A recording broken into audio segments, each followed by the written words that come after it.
From Fox 8 Sports, this is the Overtime Podcast.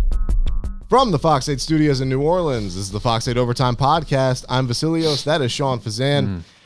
Sean, how you doing today, brother? I'm doing all right. First things first, be sure to rate, review, like, share, subscribe, wherever you get your podcast. Look for us on the Fox 8 New Orleans YouTube page. Eventually, we're going to get our own Fox 8 Overtime YouTube page. That day has not come yet, but we are getting a good response from those videos, and we've been able to expedite that process a little bit, getting those videos out a little bit quicker than we were able to do in weeks past. And today, I thought would be a good time. You know, the last time we spoke, we reset the depth chart. We reset the roster.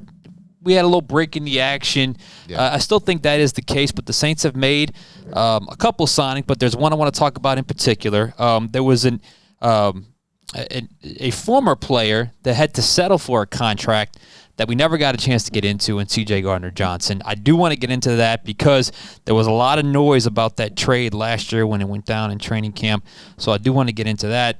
And then also, we'll wrap it up with just kind of a look at who's left from the Saints on the free agent market, who could possibly be coming back, who could be going elsewhere, and just really kind of getting a refreshed look at what's still available of the free agents that played for the Saints a season ago. So let's start, though, Vasilios, with the addition, one of the latest additions. It's a pretty prominent name. Yeah. Safety Johnathan Abram. Is a guy from the southern Mississippi area. So he's from this region, a former first-round pick of the Raiders. Last year was cut midseason, finished the year between Seattle and Green Bay. I'm not sure which one went first, but he played for 3 teams last year. So he did not have a fun 2022 season. But the Saints bring him in on a 1-year deal, and it's a situation where very low risk, potentially high reward if somehow he grades out and becomes a player that looked like he was on the verge of becoming back in the 2020 and 2021 seasons, but clearly things went wrong last year with the Raiders under the new regime.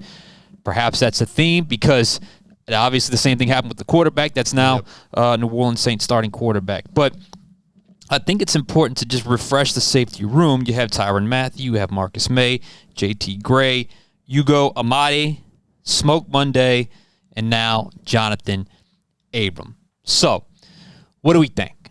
Well, like I said before, I don't mind the signing. Yeah. Why not? And we talked about the safeties last episode, and we were already pretty high on that room. High on that room, but I think they needed to add. Absolutely. And they did. They did. I thought maybe they'd swing back to P.J. Williams. That's not the case yet. We'll get to that a little bit later. But Abrams is a guy that... Is it Abrams or Abram? I think it's Abram. So no S. No S. No S. Okay. Good to know. So, I started to look at some of the tape on him. I'm a film guy, film nerd. I go right to it. He's a unique study in that, last year they brought in Tyrann Mathieu. They brought in Marcus May. 2 guys that provided versatility to play high, play low, play man coverage, play in a few different coverages that could do a lot of different things. More versatile than the 2 safeties before that, Marcus Williams and Malcolm Jenkins, who you knew exactly where one was going to be the high free safety, one was going to be sort of the box safety. With Abram, I think you know exactly what you're getting. He is a box safety, almost to the point of being a linebacker. He's solid in run support. Mm-hmm. He can disrupt plays in run support. He can blitz on passing down, so he can stay on the field on third down. We'll get to that in a second. And he's a guy in coverage. This is key. You got to know what you're getting into. He is not a deep half zone player. He is not a single high zone player. He is an underneath zone defender, or he's a guy that can be up high in a 2-man, man-under scheme, which is something the Saints run a lot of on third down, where he can be the help guy. He's not picking up a guy that's getting passed off to him, or he can play the underneath zone area where a lot of the routes kind of develop in front of him, and he can get to a spot and the hook curl or the curl flat. I don't get too X's and O's on you guys, but it's pretty common. It's a common spot on the field in a cover 3 zone situation. So the Saints run a lot of coverages. So I think he can be an asset, and I think Dennis Allen already has a vision for what he can do because Dennis Allen loves to run that third down dime grouping. He gets 6 DBs on the field, and perhaps he can be a dime backer or a dime safety, but he's going to be close to the line of scrimmage, and he's either blitzing or playing, like I said before, one of those underneath zones. I think the mistake would be, and you know this, let's not try to reinvent him. We know who he is. Everyone knows who he is. We know what he can and cannot do, and just go with that. And if you're signing him at this point, I don't think you're trying to reinvent him. I think you're trying to just, what he can do, and that's what they're going to do with him. And hopefully, DA is probably the most underrated defensive mind in the game. And his third down defense is one of the best in the NFL, what they do in terms of mixing up blitz packages and disguising coverage. So I think Abram, this late wave, second wave, third wave, whatever wave we're on, I think that could be a potentially beneficial signing, even if it's not a great signing. I think he could be a contributor on the defense. Depth, a role player. I mean, it's a guy that, and at the very least, he can play special teams. Exactly, it's a very niche signing. Yeah, absolutely. And it's not going to harm the Saints if he doesn't perform well, and if they maximize it and he's able to help, then the returns are, no matter what you get, it's a benefit. So I like it. I like the addition. And he was available for a reason, but I think, like we said, if a player knows who he is and the team knows who he is, then that's really that. Oh, I wonder if Derek Carr vouched for him.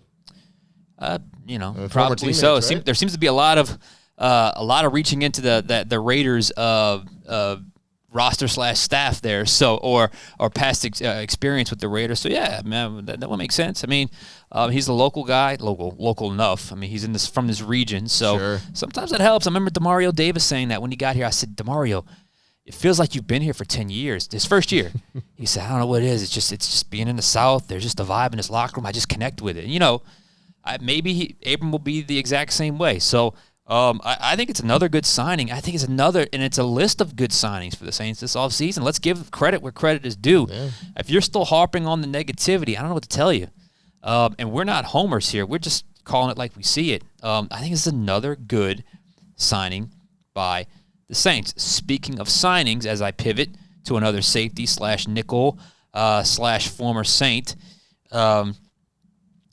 C.J. Gardner-Johnson signed a 1-year deal with the Lions. Sil, if you get a second, can you look up the actual financial terms of that deal? I believe I know it off the top of my head. It's that 1 year, $8 million. $8 but million? I know, yeah, I can see if there's like incentives or anything. Okay, now. and if you don't mind checking this out as well, was C.J. Gardner-Johnson either tied for or the league leader in interceptions a season ago? Or he was up there? I believe he was up there. I think at one point he did lead the league. I got to see if he finished that way. Okay, so as you all know, the Saints made the training camp trade of C.J. Gardner-Johnson to the Eagles for a 5th-round pick, I believe, this year, and a 6th-round pick next year. I think the Saints might have sent the pick back, a late pick back to the Eagles. So there has been a debate about whether or not the Saints won or lost the trade, or vice versa. Did the Eagles win or did they lose the trade? Look, on its surface, the Eagles got the better end of the deal. The initial from what the Eagles needed for one season, for a 5th-round pick, whoever they would have drafted with their 5th-round pick probably would not have contributed to their 2022 team with as much relevancy as C.J. Gardner-Johnson did. But here is the issue. Mm-hmm. Saints didn't care about winning. No. They did not care about winning. And this is one of those things where if you were out there, which I was, there was a huge line in terms of the criticism of this move from people that were out there a lot versus people that were not out there at all. His antics had really worn down the organization. He wanted to get paid. He did that hold in where he showed up but didn't practice. There was the outburst at Mickey Loomis. There was, the time he got injured and he yelled something out, and it was just, they knew in camp and everyone saw they were going to have to make an example. And it was the first example, I think, for Dennis Allen that C.J. Gardner thinks he can get away with it because it's me, not Sean Payton. And I think at some point the organization had to make the move to part ways with C.J. Gardner-Johnson. They were probably going to cut him if they not traded him. Yeah. So they got something for him. They didn't care about winning. I remember at the time I criticized the compensation. I didn't criticize the move. I criticized the compensation. I thought maybe they could have gotten a fourth or a third-round pick given his services, but I think the Eagles knew Saints might have been a little desperate, and, I think you could look at it almost like a win-win, but the Saints didn't care about winning. There were other issues, that I had heard about, not even at the Saints facility, but, in different parts of the city, just different things. So Saints were done, and you could say, wow, what a mistake that was. Mm-hmm. They didn't want to pay him. That's a mistake. Well, guess what? The Eagles didn't pay him either. No. The Eagles didn't pay him either. So either Chauncey wanted to hold out and thought he was worth more than the Eagles thought he was worth, or the Eagles said, yeah, we're done. We're kind of done with it. Either way, the market was nearly as hot as Chauncey Gardner-Johnson thought it was going to be, because to sign a 1-year prove-it deal. Which I have the details to here. Go ahead. So originally it was reported as a one year, $8 million. Mm-hmm. According to SpotTrack right now, it is 1 year, 6.5, all 6.5 guaranteed with $4 million at signing. So that's and I think it's a $4.5 million cap hit for the Lions. My point is, the Saints' line of thinking is probably more in line with what most organizations would have done, which was validated by the Eagles, who, by all accounts, had a great locker room, a great season, a lot of success. Mm-hmm. 6 got interceptions. to the Super Bowl, almost won, and he was a key player. Yeah. And they basically said, "Okay, see you later." I don't know if it got contentious in negotiations. I don't know what the offer was, but if he had to swing back and settle on that, clearly there was some kind of breakdown. Either they just didn't want him back, or the offer just was not what CJ thought it was going to be. But I think the Saints were somewhat validated.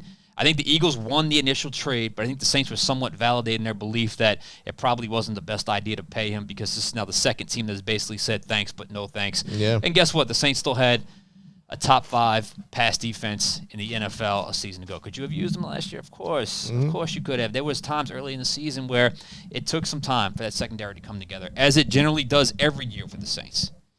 That's just the way that defense comes together like that. So, all in all, I think the Saints have clearly moved on, but I do think there's a small bit of validation from the Saints in their, I guess, subtraction or trade of C.J. Gardner-Johnson. So wish him best with Detroit, but it's this is now his 3rd team in his very young career. One last note on CJGJ. Mm-hmm. He was tied with 3 others for the league lead in interceptions last year with 6. Uh-huh. He only played 12 games. So he played well. I mean, He played I remember very well. The Eagles games I watched where he played, it felt like he made a play in every single game I watched. So, I mean, if he So played make no 5 mistake more about this, games. that dude can play. Yeah. And he played a lot of safety, not just nickel. Here he was strictly nickel. He was played a lot everywhere. of safety. He was everywhere. I mean, that dude can play. Yeah, he's So, only 25. To say, look, and he's got a fiery personality.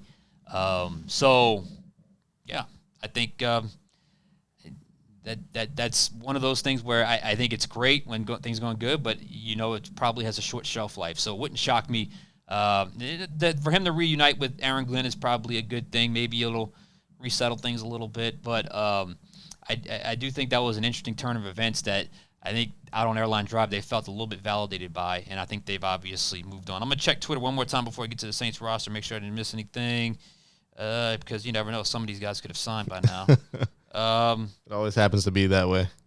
We caught Michael Thomas right at the end of last week. All right. So if by the time you watch this, other news with Saints free agents, if that breaks, then just know we taped it a little bit early. All right. So what's left? I got the list of free agents right here. Jarvis Landry. I was so excited about Jarvis Landry last year. I remember. So excited. And I saw him early in June, some of the mini camps and OTAs, and I was like, man, this is a detailed route runner, precision, great hands. But then by mid-season, it was like the body language had disappeared. He just didn't look like he was enjoying himself. And he had concentration lapses, which led to drops, which led to just overall, just bad vibes for a guy like Jarvis, and it was disappointing. It was disappointing to see. So I don't know if he could return. It would be another low deal like he signed last year, 1 year, $3 million. P.J. Williams, I love P.J. Williams. I've always loved. I just love the versatility. I think he was one of the more underrated players on the team a couple seasons ago. He's obviously been banged up. Last year he was a little banged up. I'd love to see him back. The guy signed like 4 one-year deals in a row. He's been loyal to the Saints and he's done a lot. But if they brought in Abram, I guess we'll see. I think there's a chance he could be playing elsewhere next year. But we'll see. Mark Ingram, I think you thank him for his services. He had a great career, but it is over, at least for the New Orleans Saints. Daniel Sorensen was a guy that not a lot of people were high on. He played a lot of special teams, and he was called into action late in the season at safety. Had a couple key interceptions. I thought he did some good things, and I think he can play kind of the deep half role. If he is your last DB on your roster, I think that's a pretty good defensive backfield. I agree. But I don't know if he comes back. He signed late in the process last year. I don't know if he comes back. He's over 30, and it looks like they're stocking that room pretty well. Chris Harris was a cornerback. I guess we'll see. I don't know about that. Kentavious Street, he played DN. He could play D tackle. Signed that deal last year. They still need another defensive tackle despite Malcolm Roach's return. I'd bring him back. I'd be fine with it, but I don't know what the Saints are going to do. I think they're going to look towards the draft, but that shouldn't stop them from signing another veteran. David Johnson, thank you for playing. I don't think it's here. Ethan Greenidge, again, that old line room is pretty stocked, and they just added Storm Norton, so that's at Greenidge's position. Chase Hansen was a guy I liked, special teamer, can get on the field and play, but he's had issues staying healthy, and he's 30 years old now, so and he still technically was a restricted, and yes, now he's an unrestricted free agent. I could bring him. I'm concerned about the depth at linebacker, so I'd bring him back, but I don't know if that's going to be the top of their priority. I thought he was going to break out last year after he had that one really nice preseason game. Oh, God, yeah. He had a great preseason game. One of those classic preseason heroes. Albert Huggins is another interior D lineman. Again, you need bodies there. I mean, that would be a low contract to bring back. I mean, it won't cost anything. I guess, these guys is probably a chance you'll see with the draft how the draft develops, and then see where you can fill in after. Quez Callaway, who I think I would be fine with as the number 4 receiver. I think he's better as a pure receiver than Traquan Smith. He doesn't block like Traquan Smith does, but I'd be fine with it. But he's still out there. And then Andrew Dowell, the linebacker / special teamer, who's been a good special teams player. If you want to beef up your special teams, I think he's the type of guy you need. But he's still available unless I missed something with his future. So there's still a few guys left, and there's other free agents on the outside looking in from other teams. I could spend the rest of the podcast talking about it, but that's just naming names at this point. So I guess all that to say, we're going through March. What was it, March 23rd? Yeah, March 23rd. I'll be at the NFL owners meetings. I leave Sunday, so we'll have some more conversations then. So hopefully get some more news and just a little more understanding of what the Saints are doing. But all that to say, I was asked on a radio show Wednesday, how do I feel about the moves? I said, I feel pretty good.